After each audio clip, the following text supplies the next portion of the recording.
let's talk about what's going on in your life right now. So you did a story, Hollywood Reporter talked about you being the highest paid actress on a drama on television. Congratulations, first of all. Thank you. I mean, most people don't talk about what they make, but No. especially when it comes to women, because there has been such inequality, and when you started the show, you didn't make as much as your male co-star, and yet it's called Grey's Anatomy, and it's you, and you. So, but why did you share this story? I think, you know, there are certain moments where it's important to be really truthful about our pain and about our struggles. I recently read the article about your 20-year anniversary of your show and the whole story about you coming out and how painful that was. And look at what came out of that. You know, I could cry just recalling you know, that article. It was a monumental moment for the gay and lesbian community, for you in your life, and like a phoenix rising out of the ashes, look at you now. Yeah, yeah. You know, and I think that sometimes, you know, you have to go through painful things to just be an example. You know, if you have a platform, we have a platform. And the women who have approached me from all walks of life since this article came out, I've really been shocked and really moved, but so shocked and so moved about how many women just run up to me and want to share their stories.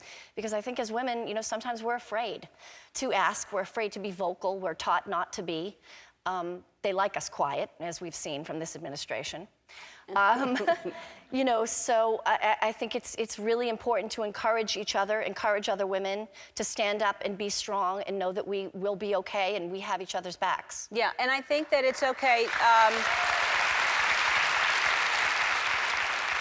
I think that it makes it okay then the more that this happens for other women to support women and say, because some people come from a place of lack, like, oh, if somebody has something, I'm not going to get it. And there's abundance. Everyone can have whatever they want. So just because you're making a whole lot of money doesn't mean another woman is not going to make that money. Look at us. This is two Ellens.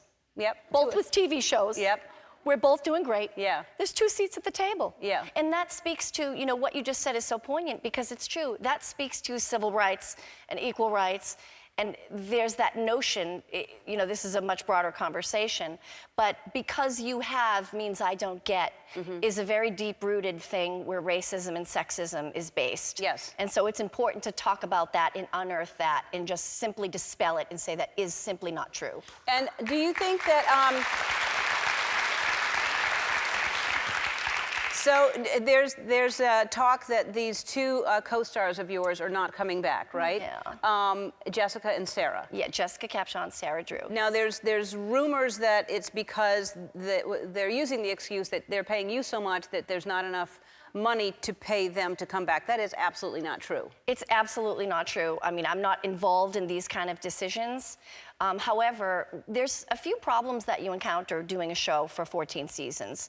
And one of them is the writers have a really hard time creatively, you know, thinking up new stories for all these characters. And I mean, I think we have 16 regular cast members. And it's always sad when we lose people for whatever reason, whether they want to go or they don't want to go. It doesn't make it any easier. Yeah, I just want to make sure because I don't want that to be a perception out there that it's somehow attached to your paycheck, that because, you know, they're leaving for different reasons or whatever. I appreciate you doing that, thank you. I think that it's important for us to not pit women against each other and to really dispel the notion that women are always victims. Yeah. You know, you don't have to pit us against each other. We're not enemies. We do lift each other up and support each other, and we're not victims. Yeah. We're very strong, and we're capable of many, many things. We sure are. Yeah. You are quite something. I think you know that. But this is what Oprah said when she was asked what gives her hope. Yara Shahidi, of course. I hope I'm still around when she becomes president of the United States. That is going to happen if she wants it to happen.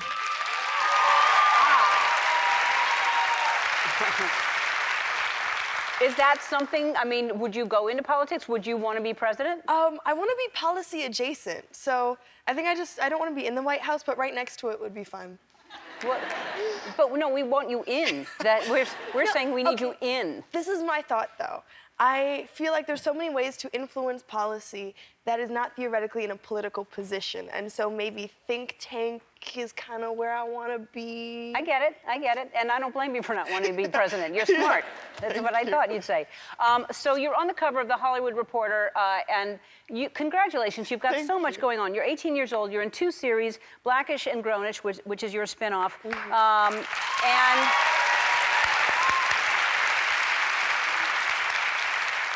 again, 18 years old, directed a short movie. You were in Drake's Nice for What video. You're a Chanel ambassador, and you just started Harvard. I've wanted to be a historian for longer than I've wanted to be an actor. And so school has always taken priority, and it's the same even with this. And at the same time, I have a job I love, too. That's great. You can do both. Yeah, and I feel like it helps, too, coming from parents that are both creatives and academics, and my entire family are just a family of academics. And so I feel like it's just, I have a support network to rely on who really helps me with all of it. That's so smart. I am so happy for you because you're so amazing, and you're getting, you know, you were in Twin Peaks again that came back this year, and now Star Wars. You're on the cover of the Elle Women in Hollywood issue, and you look fantastic. You look great. Congratulations on that, and that was just the other night, right? It was last night, and it was an extraordinary experience, perhaps more than ever, to have this shared space and a tribe of women and artists talking about this industry and ultimately, therefore, talking about sexual harassment in the workplace. And a very interesting thing happened this morning, which was I woke up and realized that in that space I talked about how I was one of the lucky ones because I was raised by actors who told me their stories and told me what to look out for. And I realized that I was still justifying behavior. And it was my mom who said, no, Laura, that was sexual assault.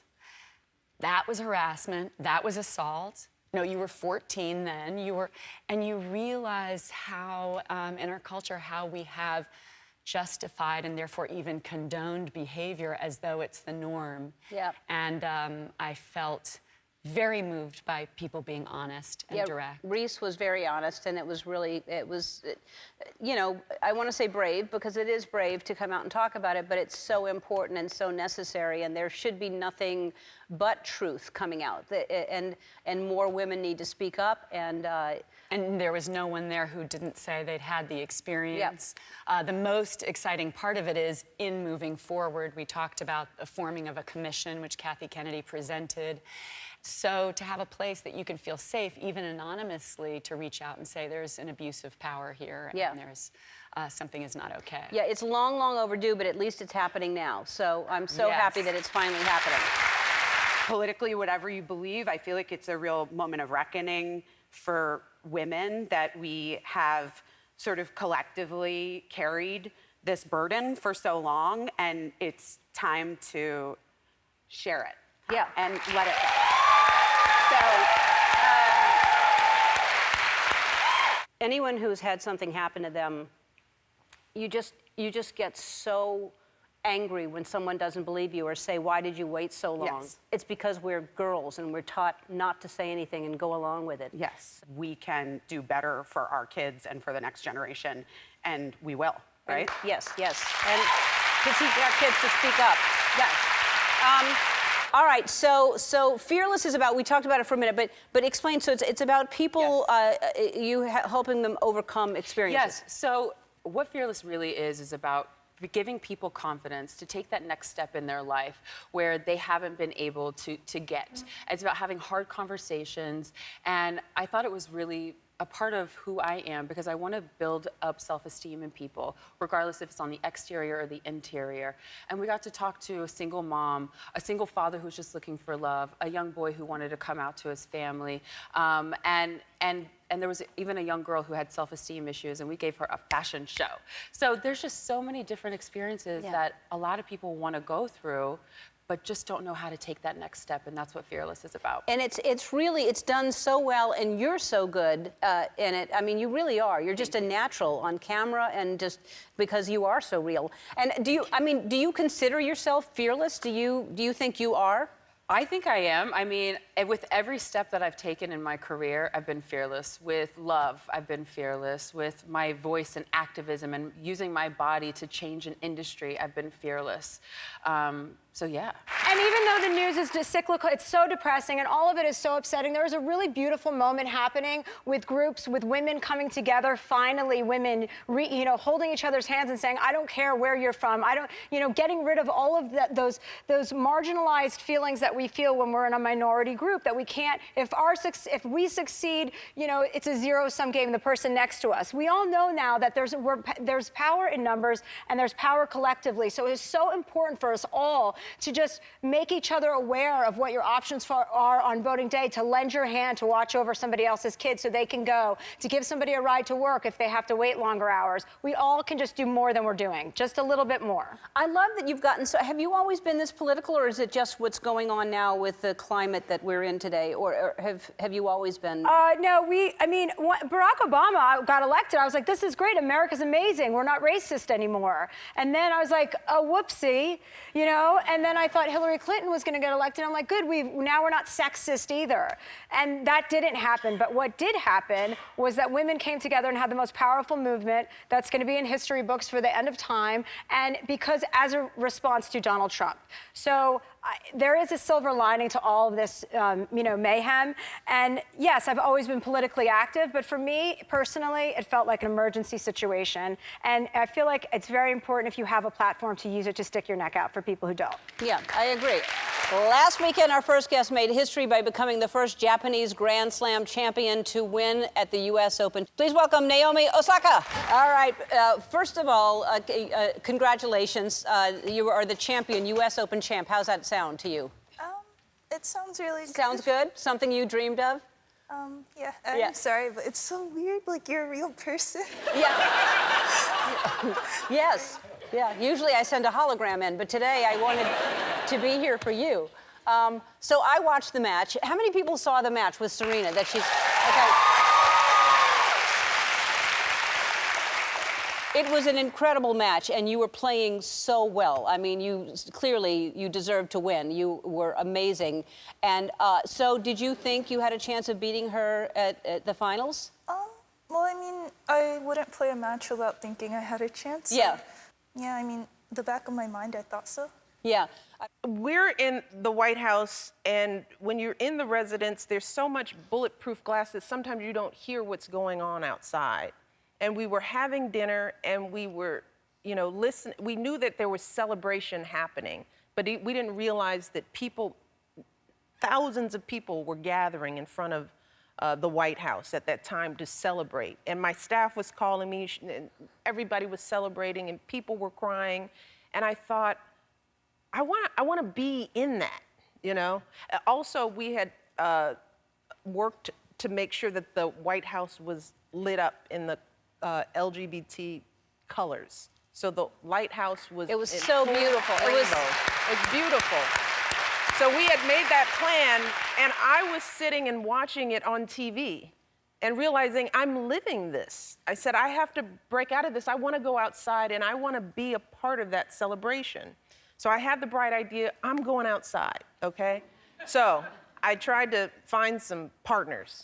So I went to Barack's office, and I said, we should go outside. And he was like, babe, I've got too much stuff to do. I can't go out. And he's like, I can't walk outside. Come on, get out of my office. I go to Malia, I said, I go to Sasha, I said, you want to come outside with me and see the house? It's colors, let's celebrate. And she's like, no, I'm watching. I went to Malia's room, and I said, come on, go with me. And she says, okay, I'm down. So it's me and Malia, and we're trying to get out of the White House and realize that it's not that easy to get out of the White House when you're in it. But we were determined, and I said, we are not listening to anyone. We are going to walk out that door, you and me. So you come out of the residence, and there's an elevator, and there's usually an agent right there. And when you come out, they whisper, our code names, they're moving. And I'm like, dig, they know we're moving. It's like, let's not take the elevator. Come on, you and me, go down the stairs. So we rush down the stairs, and you can see the agent thinking, why are they running? And he doesn't quite know what to do, so he starts following us. And I'm like, run faster, run faster. And we go down the steps. And we go to the front door, the north portico door, which faces Pennsylvania Avenue. And I'm just thinking, I'm gonna walk out. So we go to the door, and the door is locked. So now there are many people behind us. The uniformed policeman, the usher who's in charge of the house, and they don't know what to do, right? And they're like, ma'am, where are you going? I say, I'm going out. We're going out. We're going outside. And they're watching and they're calling in more people. She's trying to get out. She's trying to get out. And Malia's like, she's pumped up. She's like, we're gonna do this, Mom. You get out, you get out. But the door is locked, and then the usher says, ma'am, if you walk out there, you will be on camera in front of the nation. Now I'm in ripped up shorts and, a t-shirt, no shoes on, no makeup. And I thought, you have a point. I don't wanna be on that clip looking like this. But eventually the happy news was that we got out. Malia and I walked outside. It took 15 minutes to get outside, and we stood along with all the cheering crowd off to the side, mind you, so no one would see us, with security surrounding us, and we tried to have our tender mother-daughter moment, but we just took it in. I held her tight, and my feeling was, see where we are moving forward. Change is happening. That's beautiful. That's so good. First of all, I want to tell you, I'm so happy for you to be my guest today. Thank you. I wanted for you to be here. Thank you for having me. Yes. This is so awesome. Yes. And so you and I, we met back in like 2013 when you were in Fifth Harmony. Yes. Which is crazy. So how many years? Right? I feel it's been ancient insane. sometimes. And then the last time that you and I were together, as you mentioned, Venice. Yes. This was Venice vibe. So when she came out and she started whining and moving, when she and I was in Venice, we went in. Guys, we tore Venice up. Venice wasn't ready for us, no, right? Venice was not ready for us. Literally think of the most romantic setup, scenery, beautiful, elegant, her, me, and Meg. Yes, Meg the Stallion. In the middle of that dinner. Yes. Tearing it up. My dress was ripped by the end. And guys, you see it? Yes. Oh, God. Okay. So we were dropping it like it's hot. We were popping it like it's hot. Girl. I mean, when in Venice, why not, right? It was all the wine. Get it? I mean, Megan is just like, it's video time. Normani is committed. You gotta be committed, you know? You have to be committed in a dress like that. You can't. I'm just saying. Why? Yes. You gotta, it's romantic dress, but you gotta Always getting it. Yeah, so then also the last time I saw you was at your VMA performance. Yes. I got to introduce you, and you were amazing. That meant a lot to me. Yes. That really meant a lot to me. For you to be able to share that moment, you're somebody that I've looked up to forever. I always felt like representation was so key. And being a little girl in my grandmother's living room, learning the 1-2 step, goodies, like from literally the earliest memories that I have, like you were a part of that, and you really helped shape the artist and the woman that I felt like I could be. You opened my mind to those possibilities, like oh my gosh. Black girl magic. Yeah, don't make me cry. I love you. That is so awesome. Yes, I love Thank you. That means a lot. Sorry, guys, I get a little emotional here. So awesome. But let's talk about the clothes, okay? This is, I was hugging you, and what is this made of? Some type of a... Latex. Okay, it's very thick plastic. Is that comfortable? Is it breathable? Is it... It's fashionable. It is. Well... It's from a very good friend of ours from London. They're amazing, and they make all kinds of latex fashion for me. They did it for the Bad Romance video, which I love so much. We have a quick montage because, seriously, the outfits that you come up with are... And do you all of a sudden, like, are you dreaming? Do you take some type of a drug? Do you, like, where does your inspiration come from when you want to wear that thing that is, Well, actually, these are all different designers. And some of them aren't. The Kermit the Frog outfit is Jean de Castebarjac. What's been known as the bird's nest hat is Philip Tracy, who's one of the most famous hat designers in the world. So I always think it's funny when people call it a bird's nest. Because it's fill up. Yeah, woo. And then Hussein Chalayan Prada, and actually we made that red one out of a stripper gown that I found at a store for like $8. So some of them you've made, some of them are because I see these runway shows and I think, who buys that? Who wears that? You do. I mean, well, this is what I'll say. The whole point of what I do, the Monster Ball, the music, the performance art aspect of it, I want to create a space for my fans where they can feel free and they can celebrate, because I didn't fit in high school and I felt like a freak. So I like to create this atmosphere for my fans where they feel like they have a freak in me to hang out with, and they don't feel alone. So that's right. So it isn't really for someone to talk about you. It is not for that. It really is to create a space for people. Yeah, well, this is really who I am, and it took a long time to be okay with that, because I'm sure you all, and maybe in high school, Ellen, you feel discriminated against, like you don't fit in, and you want to be like everyone else, but not really. On the inside, you really want to be like Boy George, you know? Yeah. So well, I did anyway. Yeah. So I want my fans to know that it's okay, you know. Sometimes in life you don't always feel like a winner, but that doesn't mean you're not a winner. How many people have seen this show? Has anyone seen this show? Oh, thank you. Thank you, guys. I watched it and I was fascinated by it, and I wanted to meet you because I think it's such an inspirational story of becoming somebody as important and powerful as you are. And coming from a place where you didn't have that power and you didn't have the ability to make choices like that. And I should point out, this does not represent all Orthodox Jewish Not even remote. families. Okay, I want to point that out. But explain your community experience, what happened with you. So I grew up in a world where men and women have very different roles, and those roles are defined from the second you're born.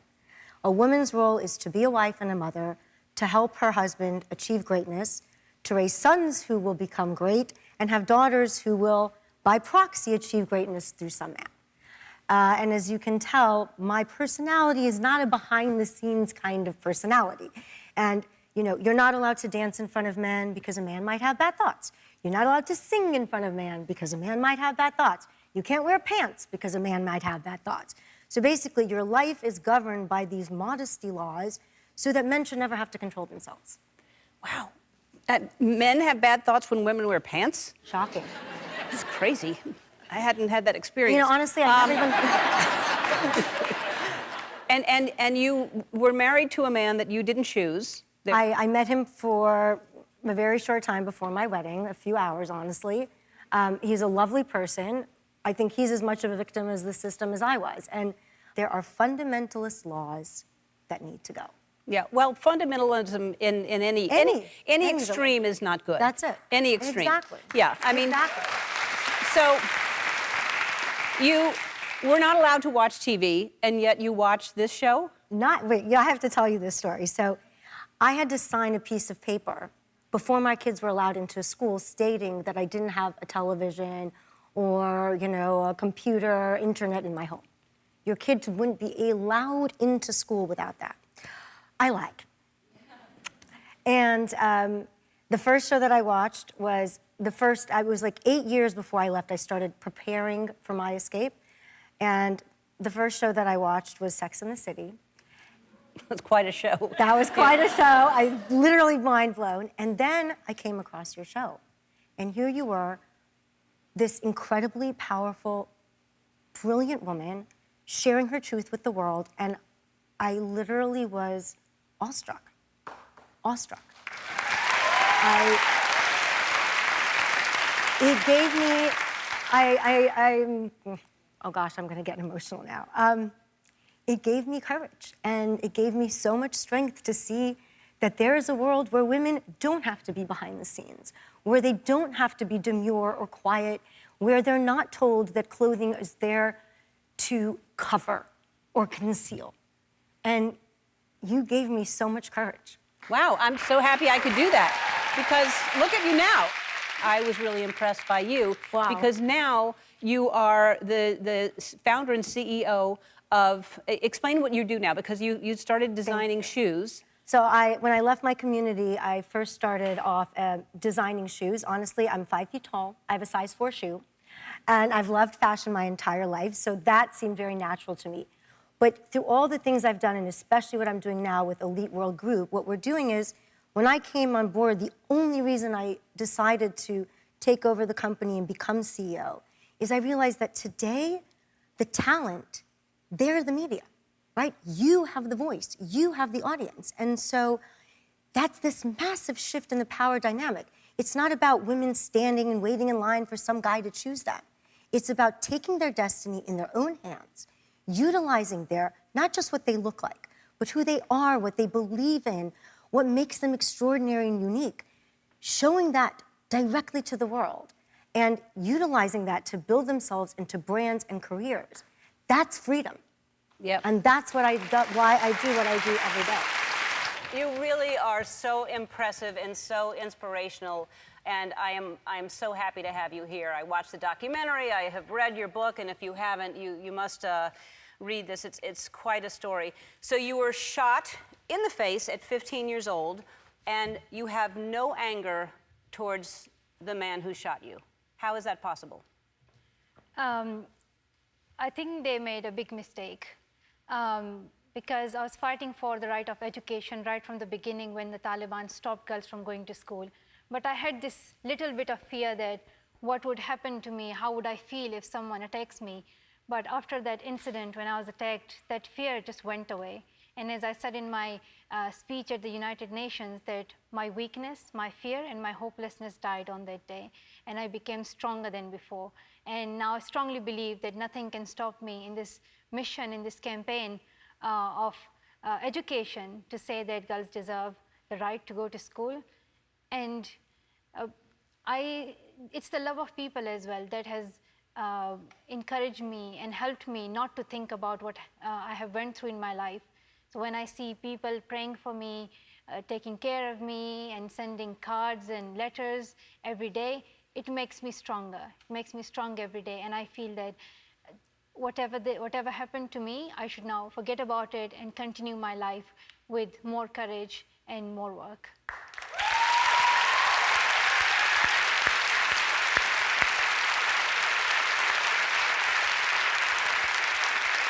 Well,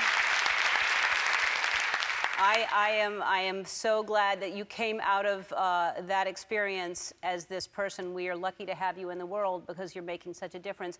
You were in a coma for how long?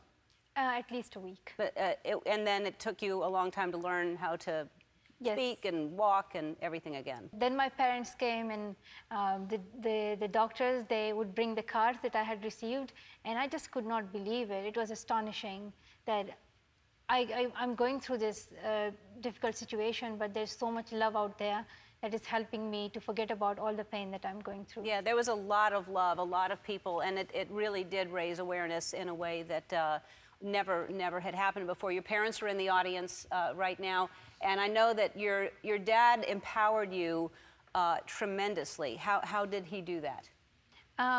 Well, my father always says that ask me what I did, but ask me what I did not do, and I did not clip her wings. So he has not clipped my wings. He has allowed me to fly as high as I can, and this is how we want parents to be, to allow their children to fulfill their dreams, to achieve who they want to be.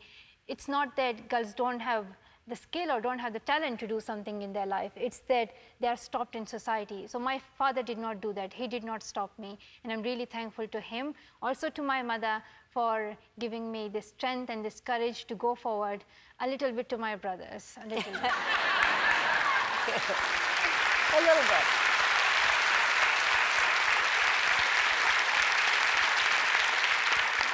That is so well put in every one of those things. I love your brothers, by the way. It was good dancing with you. It was really fun.